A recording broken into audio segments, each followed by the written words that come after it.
आरोग्यम परम भाग्यम यानी सेहतमंद होना परम सौभाग्य है। इसी बात पर देश के प्रधानमंत्री नरेंद्र मोदी बल देते हैं।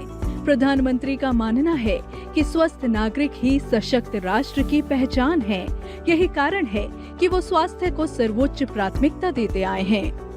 बच्चे किसी भी देश का भविष्य होते हैं। इसी को ध्यान में रखते हुए प्रधानमंत्री सुरक्षित मातृत्व अभियान की शुरुआत की गई।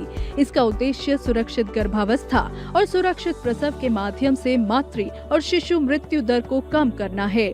विकसित भारत की यात्रा में पौष्टिक भोजन की बड़ी भूमिका है।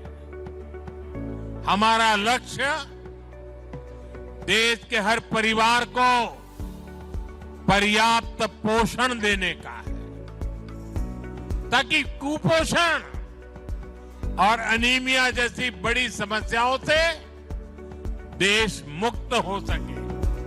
प्रधानमंत्री भारतीय जन औषधि परियोजना द्वारा जरूरी दवाएं अब आम नागरिक की पहुंच में आ गई हैं।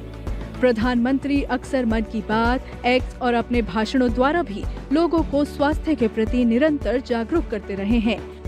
आज जीवन शैली, उससे जुड़ी बीमारियां, लाइफस्टाइल डिसीज हमारे आरोग्य के लिए एक बड़ा खतरा बन रही है। एक ऐसी बीमारी है मोटापा।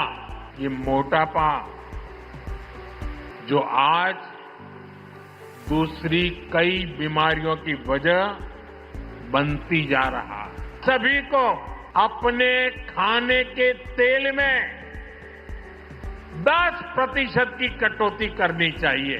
मोटापा कम करने की दिशा में ये एक बहुत बड़ा कदम होगा। हमें याद रखना है कि स्वस्थ देश ही ऐसे लक्ष्य को हासिल कर सकता है। स्वास्थ्य सेवाओं को सस्ती और सबके लिए सुलभ बनाने के उद्देश्य से जीएसटी दरों में भी बड़े सुधारों की घोषणा की गई है। नौजवानों को एक और फायदा फिटनेस के सेक्टर में भी होने वाला है। जिम, सैलून, योगा जैसी सर्विसेज पर टैक्स कम किया गया है। यानी हमारा नौजवान फिट भी होगा और हिट भी होगा।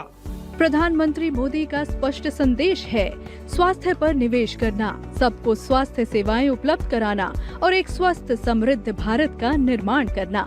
यही विजन भारत को एक सशक्त, स्वस्थ और आत्मनिर्भर राष्ट्र की ओर ले जा रहा है।